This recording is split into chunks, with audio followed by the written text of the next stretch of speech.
guys and welcome back to my channel!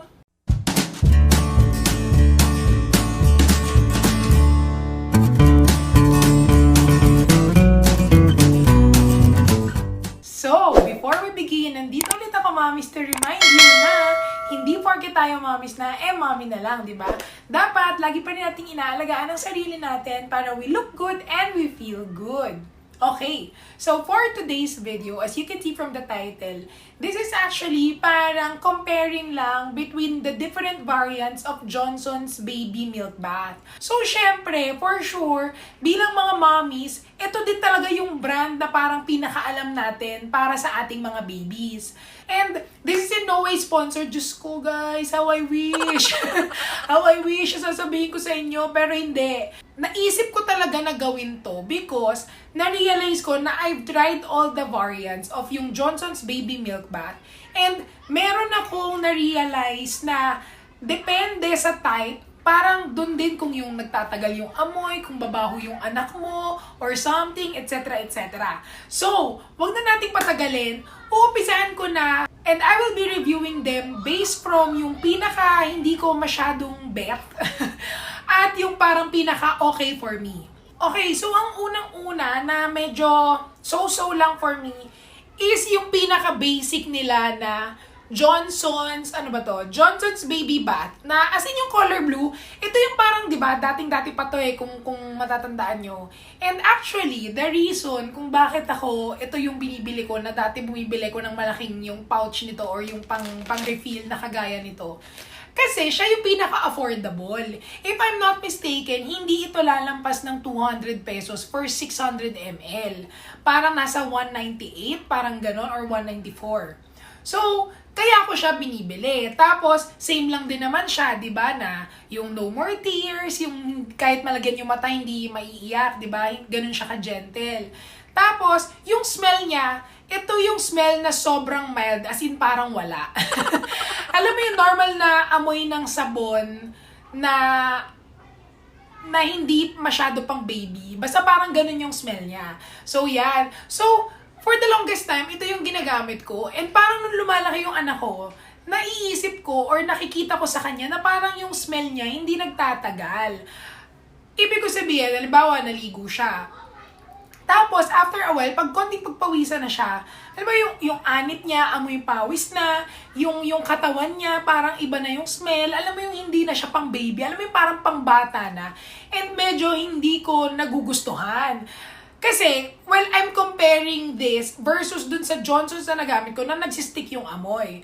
And the next one na, ito yung next na, before, ito yung ginagamit ko. Actually, yung ginagamit ko before is Johnson's Milk. Yun yung ginagamit ko for me. Ngayon, hindi ko na siya makita sa grocery. I'm not sure kung yung variant, iniba na nila na milk plus rice. So, ito yung next na marirecommend ko na tumatagal yung amoy. Ito yung sinasabi ko sa inyo na ginamit ko before, nung parang nawalan nung blue. Ito yung ginamit ko at napansin ko na pagka sinabunan ko yung anak ko, alam mo yung yung after, yung anit niya, hindi amoy pawis kahit pagpawisan siya. Lalo ngayon na parang lumalaki na siya, di ba? Parang 2 years old na. Syempre, pag 2 years old, mas active, mas makulit. Tapos, syempre, habang lumalaki, iba na rin yung mga kinakain, di ba? So, iba na rin yung smell. Kasi, di ba, yung mga, sa mga food na ini-intake niya.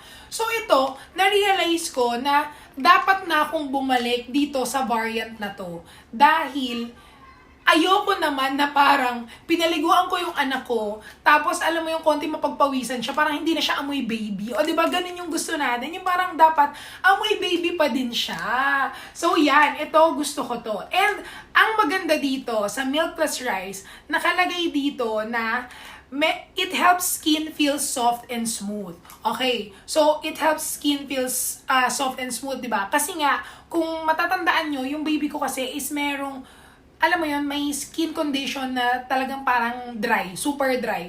Alam mo yung dito niya sa face niya, konting mapagpawisan, mainitan, mamamula na, tapos yung balat niya, alam mo yung nangangapal.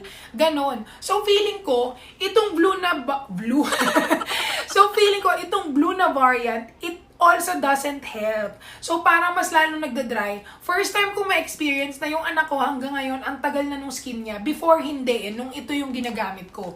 So, babalik na ako dito. At, sobrang ganda nito kasi, yun, meron siyang added ingredient which is plus rice, pero no more tears pa din. Kasi you would think na pagka nag-add ng different ingredient, di ba, baka mas maging chemically treated na siya. Ewan ko, tama ba yung mga terms na sinasabi ko? Na baka mag-cause ng, alam mo yun, pagpula ng mata, di ba, pag nalagyan. So yan, ito, hindi naman.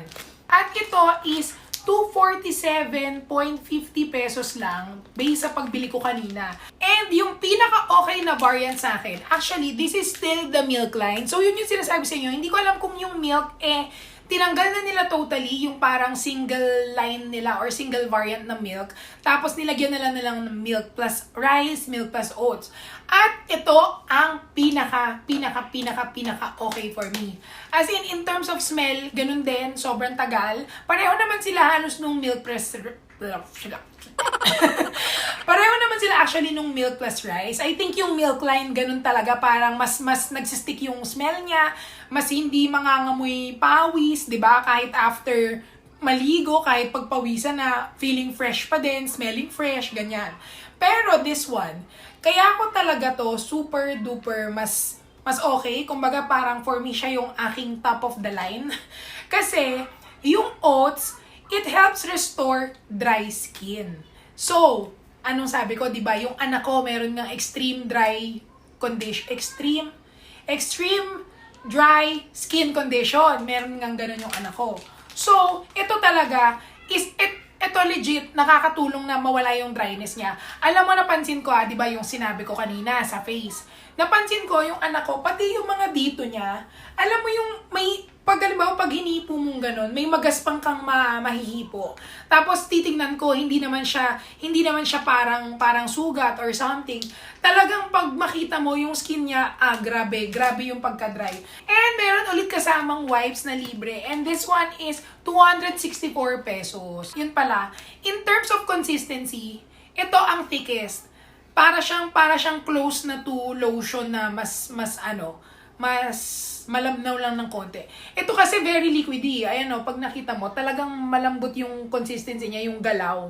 So, ito, kaya feeling ko, mas potent ba, kumbaga, na talagang yung sa katawan mo, didikit talaga yung mga ingredients, yung mga nutrients, yung mga smell, ganyan. So actually, yun na yung review ko with the 3 Johnson's line na aking nakita. Ngayon, hindi ko alam kung meron pang ibang available at hindi ko lang nakikita. Guys, paki-comment nga sa baba para mas matry ko. Or kung halimbawa may iba kayong brand na alam na mas ginagamit and mas affordable and then yung smell is, alam niyo yung sinasabi ko na tumatagal, please comment it down below. So again, before we end, lagi ko ulit kayong papaalalahanan na hindi dapat porke tayo mamis na, mami na lang. We should always take care of ourselves para we look good and we feel good. So, sana nagustuhan nyo tong video na to. And kung nagustuhan nyo, please don't forget to like. See you again until my next vlog. Bye!